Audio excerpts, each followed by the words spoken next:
Il m'a juste répondu, il n'y a pas de solution.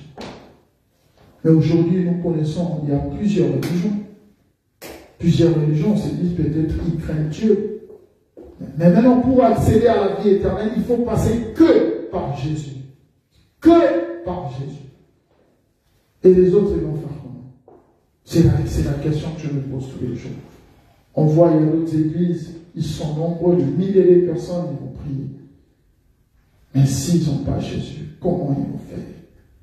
Mon frère, je viens te dire aujourd'hui, il n'y a pas de vie éternelle sans Jésus. Il n'y aura pas de vie éternelle sans Jésus. Pour accéder à la vie éternelle, il faut que tu passes que par Jésus. Parce que c'est le nom qui est puissant, c'est le nom qui libère. Il y a beaucoup de gens, je ne sais pas, en fait, vous n'avez pas expérimenté ces noms. Vous n'avez pas expérimenté Jésus. Pour bien expérimenter Jésus, croyez d'abord en Jésus. Mettez-vous qu'il existe. Amen. Si vous mettez qu'il existe, et vous croyez en lui, et vous marchez selon lui, vous allez voir sa puissance. Amen. Mes frères, moi, on ne m'a pas parlé. Je n'ai pas regardé dans un bouquin. Je n'ai pas regardé à la télé. Je l'ai expérimenté comme ça chez moi. Ça n'était même pas dans une église. On était tellement menacés à la maison. Je n'avais pas le choix. Je connaissais les gens. Il fallait les appeler pour faire des prières. Je connaissais même certains frères musulmans qui étaient, je ne sais pas qui, les responsables pour faire des prières. Qui m'appelaient et me disaient, Mathieu, ton cas, mais c'est impossible. On ne peut plus rien faire. Il me demandait de l'argent, 5 700 €. J'étais chez moi, j'avais de l'argent, mais il n'y avait pas de solution. Parce que j'avais déjà essayé et ça ne marchait pas. Mais j'étais à la maison, j'ai crié. J'ai dit, si vraiment tu es un Dieu vivant, si vraiment ce nom-là est puissant, je t'invoque en sérieux. C'est le jour-là que j'ai vu Jésus. J'ai vu sa main. Il est descendu jusque dans ma maison. Il m'a dit, j'ai entendu tes cris. J'ai entendu tes cris. Je suis venu combattre pour toi. Mes frères, mes sœurs, ce nom-là a une puissance impossible. A une puissance impossible. Le nom de Jésus, elle a une puissance, mais c'est impossible. C'est pour ça que je dis à chaque fois, ta puissance, on n'en a pas parlé. Je ne l'ai pas lu dans un bouquin. Je l'ai vécu avec mes yeux. Les fenêtres bougeaient de la maison. Il y avait un vent terrible. Et moi qui étais malade aussi, j'étais en train de prier pour quelqu'un qui était malade. Et moi, j'ai été guéri dans des maladies que j'avais dans mon corps. Vous vous rendez compte de la puissance. Jésus. Vous vous rendez compte de la puissance. Maintenant, on vous demande juste de l'accepter juste comme Seigneur et Sauveur. Comme Paul, on l'avait arrêté. Il était en prison. Mais quand les anges sont venus ouvrir la porte de la prison a bouché. Et même quand le gardien est entré, il a demandé à Paul, mais votre Dieu est tellement puissant. Qu'est-ce qu'il faut faire? Il a dit, tu as juste à croire. Il a dit, crois au Seigneur Jésus-Christ comme Seigneur Sauveur. Tu seras sauvé, non seulement toi et toute ta famille. Amen. Il a dit juste ça, il a dit juste ça. Tu as juste à croire qu'il est Seigneur et Sauveur. Tu seras sauvé, toi et ta famille. Toi et ta famille, vous serez sauvés. Et il y avait juste à croire. C'est dans Acte 16:31. Juste à croire que Jésus-Christ est Seigneur et Sauveur. Et vous serez sauvés. Tu seras sauvé, toi et toute ta famille. Mes frères, quand j'ai lu le message qu'il m'a donné, j'ai dit, Jean 3,16, je le connaissais tellement par cœur il y a longtemps. Quand j'ai commencé à bloquer les épîtres, Il m'a dit, c'est ça le message. Il demande à beaucoup de gens de croire en lui. Croyez en Jésus. Si vous croyez en Jésus, touchez plus à rien. Il y a beaucoup de choses qui ne se font pas parce qu'en fait, vous bloquez les bénédictions. Vous lui empêchez de se manifester. Comment tu peux croire en Jésus-Christ de Nazareth comme Seigneur et Sauveur aux il ne se mélange pas. Si tu crois en lui, laisse-lui faire. Crois que en lui. Dans toutes tes circonstances. Dans toutes tes circonstances. Moi, j'ai vu les gens qui sont venus en AVC, on a imposé les mains. À l'instant, ils étaient guéris. À l'instant, ils étaient guéris.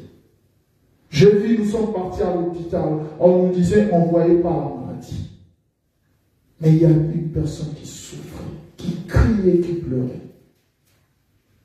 À l'instant, j'ai imposé ma main, il s'est mal. À l'instant, il y avait plus rien. Maintenant, dites-moi, cette puissance, elle vient d'où? C'est pour ça qu'il a donné un exemple. Vous allez voir, il y a un arbre. Vous allez voir le feuille bouger, c'est le vent. Vous ne savez pas, le vent, il vient d'où? Il va où? C'est ça l'esprit. On le voit pas, mais on le sent. Vous n'allez pas voir. On va invoquer sa puissance. Il va se manifester. Vous allez voir la manifestation de la puissance. Croyez en Jésus. C'est le seul chemin pour nous tous pour sortir. C'est le seul chemin. Il n'y en a pas deux. Vous croyez juste en lui. Dans tout problème que vous avez, rappelez que moi je crois en toi. Je t'ai accepté comme Seigneur et Sauveur. Je veux maintenant que là tu viennes te manifester. Mon frère et ma soeur, si c'est manifesté, appelle-moi. Écris-moi. C'est que c'est Jésus-là que tu as invoqué, c'est pas les bons. Parce qu'il y a des Jésus. Hein. Il y a des divinités qu'on appelle des Jésus aussi. Hein. Parce qu'il y avait Bar Jésus à la Bible, le magicien. Bar Jésus. C'est Jésus-Christ de Nazareth. C'est lui qui est mort à la croix, ressuscité 3 jours d'entraînement, revenu en chef. Parce qu'on a dit à chaque fois, quand vous voulez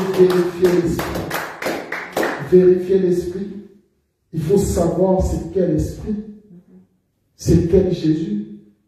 Maintenant, pour vérifier l'esprit, vous avez juste à vérifier si c'est Jésus-Christ de Nazareth, c'est lui qui est mort à la croix, revenu en chair. Quand vous allez arriver à ce moment-là, l'esprit il va bloquer. Il n'y a aucun esprit. J'ai dit bien aucun. Je suis passé dans une formation de ça. Le Saint-Esprit, en tout cas, m'a fait cette grâce. Celui qui est mort à la croix, ressuscité 3 jours d'entraînement, revenir en chair, à vous bloquer côté voilà. Esprit, mon coco, il ne peut pas dire ça. Mais il y a d'autres esprits qui peuvent dire c'est Jésus. Il y en a. Moi, je vous dis, parce que moi, j'ai eu des esprits comme ça. Au moment, ils te disaient c'est Jésus. Mais c'est quel Jésus? Et moi, lui, c'est celui qui est mort à la croix. Je suis 3 jours que le monde revenait en chair. Il va bloquer. Il n'arrivera pas à répéter ça. S'il répète ça, il est mort. Il n'arrivera même pas. L'ego, il est tellement lourd.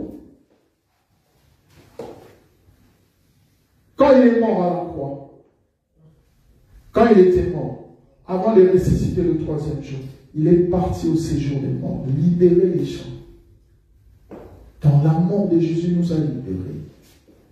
Nous a libérés de beaucoup de choses. Son arrivée nous a libérés. On va lire à Éphésiens. Non, à Colossiens 2,14. C'est qui est? Il y a la Bible là, si tu veux. Il y a la Bible.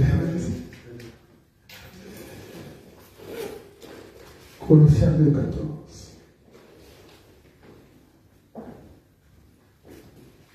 C'est un Bible. Frère, c'est un Bible. C'est bon, tu es beau. Tu le suis.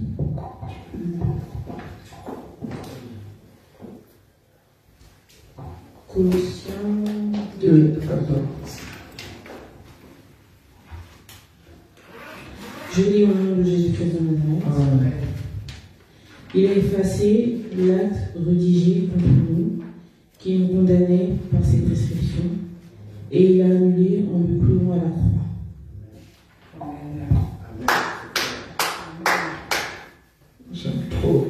J'aime tellement ce passage-là. Quand je le lis à chaque fois, ça il a effacé l'acte dont les ordonnances sont condamnées et qui subsistait contre nous. Et il a éliminé en le clouant sur la croix tous les actes que nous condamnons, les condamnations établies, les condamnations aux familles, la vie, on va lever la vie nombreux, tout ce que tu as fait. On peut arriver dans des quartiers, il y a des quartiers, il y a des condamnations, des condamnations même dans les quartiers, ça existe. Il a annulé tout. Et à la fin, il lui a dépouillé. C'est ça, j'aime. Il a dépouillé les dominations et les autorités. Et les a livrés publiquement, spectaculairement à la croix. Dans la croix, a tout enlevé. C'est pour ça que je dis toujours, nous combattons dans la victoire. Il faut juste savoir que nous combattons dans la victoire. C'est comme si on t'envoie dans un combat, on te donne les armes et tu n'arrives pas à tirer. Pourquoi? Parce que tu ne sais pas. C'est pour ça dans Osée 4:6, il a dit, mon peuple périt par manque de connaissance. Tu as ce qu'il y a pour combattre, mais tu ne veux pas combattre. Tu ne sais pas que tu as la victoire. En fait, tu ne sais pas que tu as les armes pour gagner. Amen. Le pouvoir de Jésus-Christ de Nazareth. Il y a beaucoup de gens qui savent, on leur dit que accepter Jésus-Christ comme Seigneur et Sauveur, tu seras sauvé. Mais ils ne savent pas en acceptant que ce que vous avez directement. Vous faites partie maintenant d'un enfant de Dieu. Et il y a la protection qui vient directement. Parce que là, vous êtes maintenant dedans. Vous êtes en Jésus-Christ de Nazareth. Amen. Donc, on n'a pas beaucoup de temps. Donc, je voulais qu'en sortant d'ici, tout le monde puisse savoir que, en acceptant Jésus-Christ de Nazareth, vraiment dans votre cœur, faites pas comme des Juifs, comme ils faisaient, ils croyaient par la bouche, mais au fond de lui, c'est pas un enfant de Dieu. Être un enfant de Dieu, c'est avoir le fruit de l'esprit aussi en même temps. Le fruit de l'esprit, ça veut dire tout ce qui est bien, tout ce qui est amour, c'est le fruit de l'esprit. Et si vous marchez selon lui, tout ce qui vous lui demanderez, vous l'aurez. Parce que vous marchez selon Dieu. Nous sommes là, nous tous, nous courons comme l'a dit l'apôtre Paul. Personne n'est encore arrivé. Nous tous, nous continuons à courir pour suivre notre salut. Mais en lui donnant votre vie, quand on dit donne ta vie à Jésus, c'est donne ta vie à Jésus, laisse-lui mener ta vie. Dans toutes choses que tu auras dans ta vie, si tu laisses Jésus, tu mets Jésus devant, il y aura toujours une solution.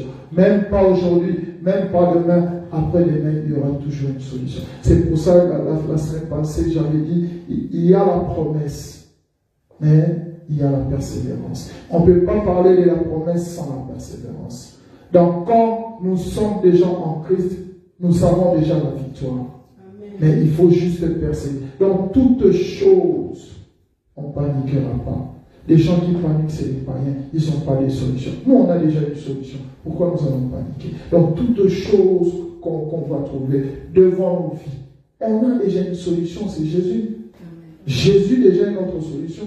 Nous allons paniquer. Pourquoi? Parce que nous avons déjà Jésus. Les gens qui c'est comme aujourd'hui, on te demande de faire quelque chose, tu n'as pas d'argent. Tu vas paniquer parce que tu n'as pas d'argent. Mais si tu as l'argent, on te dit, bon, demain à telle heure, il faudra payer peut-être 50 €. Tu dors, tu as l'argent à la maison. Et si tu dors, tu n'as rien sur toi. Tu vas paniquer. Comment je vais avoir les 100 € pour payer la dette. Mais si tu as, tu dors. C'est comme nous, on a déjà Jésus. Dans tout problème, on ne panique pas parce qu'on sait qu'on a de l'argent, on dort tranquillement. Demain, quand on va se réveiller, on aura juste à payer. Mais les gens qui vont se prendre la tête de payer le loyer, c'est lui qui n'a pas l'argent de loyer. Il va se dire, oh, je vais faire comment? Demain, c'est la fin du mois, je dois payer mon loyer. Mais si tu as déjà l'argent sur le compte de la banque, tu dors tranquille parce que je sais que demain, tu as juste à faire les virements ou appeler les bailleurs ou remettre de l'argent. C'est comme nous, on a Jésus. Quand nous avons Jésus, on ne panique pas. Dans toutes choses qu'on a, on sait que dans le corps, on a déjà Jésus. On a juste à implorer, Père, manifeste-toi, il se manifeste. Amen. Parce que nous marchons selon Jésus. Donc je veux que tout le monde qui croit, c'est pas croire en la bouche, croire en Jésus et mettre Jésus devant tout. Mettre Jésus devant tout. La fois passée, j'avais prêché, j'avais dit, il y a d'autres personnes aujourd'hui qui vont faire des trucs sans consulter Dieu. Et maintenant, quand ça ne va pas, vous revenez, ah, Père, regarde là-bas. Oui, il peut faire, il y a la grâce. Mais est-ce qu'il fallait faire ces commerces-là? Est-ce qu'il fallait aller là-bas? Parce qu'il y a d'autres personnes, pour eux, ils se disent que il va quitter en Afrique, venir ici en Europe, c'est la vie. Non. Peut-être ta destinée était de rester en Europe, en Afrique pour gagner ta vie. Maintenant, tu es venu ici, la terre promise n'est pas là. La terre promise n'est pas là. Maintenant, ici, tu vas souffrir, alors qu'en restant là-bas, c'était la terre promise.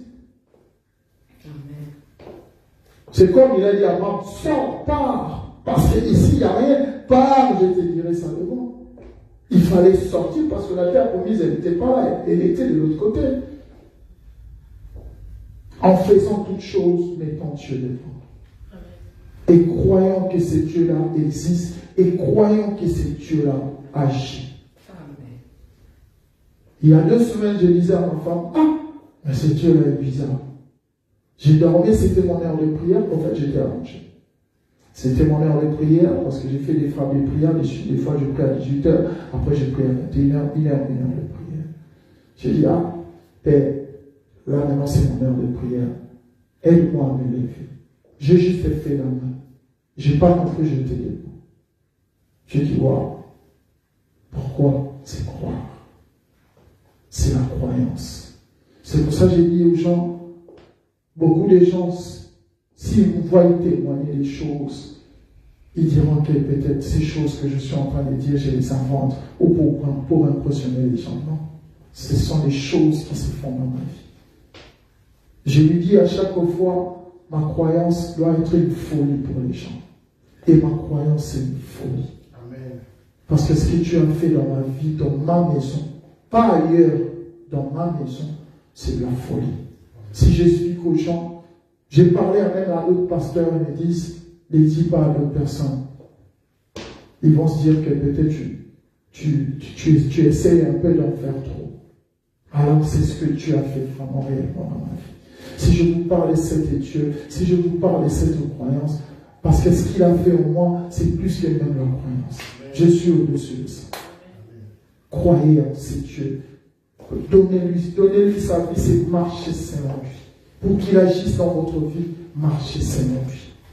Et vous verrez les choses. Vous n'allez même pas vous rendre compte. Vous allez dire, mais ce n'est pas possible. En sortant d'ici, je veux vraiment que vous croyez. Quand je parle de la croyance, des vrais croyants et des vraies croyantes. En chaque chose qui va se présenter devant vous, vous dormez tranquille parce que vous savez que vous avez de l'argent dans la compte. Vous avez juste à vous lever, aller à la banque ou rentrer sur Internet, payer la dette avec la carte. Sachez que ce Dieu-là que vous avez cru, il est avec vous. Aussi longtemps vous marchez avec lui. Marcher avec lui, c'est marcher dans la sainteté. Marcher dans la crainte. Marcher avec lui. Et vous allez m'appeler, vous allez dire que non, votre Dieu est puissant. Si le vôtre là, il n'agit pas, essayez le mien, comme on dit. Parce que le mien là, il est tellement puissant. Je peux lui dire, je suis là, touche-moi que je recule. Vous allez voir, il va me toucher et je vais reculer derrière.